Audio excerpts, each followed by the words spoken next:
In reality, fundamental reality, there's no separation. Everything is entangled. Rumi, we come spinning out of nothingness, scattering stars like dust. That's a psychedelic experience. When Moses fed manna to the Israelites, I bet you there was fungus in it.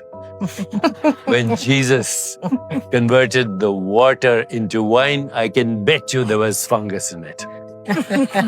In the Rig Veda 9th and 10th mandalas, there are hymns devoted to a psychedelic called Soma. So these practices have existed since ancient times. What they do is they take you beyond the dark alleys and the ghost-filled attics and the secret passages of your mind, which bamboozles you into thinking this is reality. This is not reality. This is a projection of reality. Reality is infinite possibilities, infinite creativity, infinite correlation, synchronicity, unpredictability, self-regulation, self-evolution, and amazing imagination. So by loosening the neural correlates of the collective mind, which exist in our brain, and loosening the neural correlates of the ego mind, which is called the default mode network, or what Aldous Huxley called the reducing valve, you enter a totally different domain of awareness. You lose your fear of death,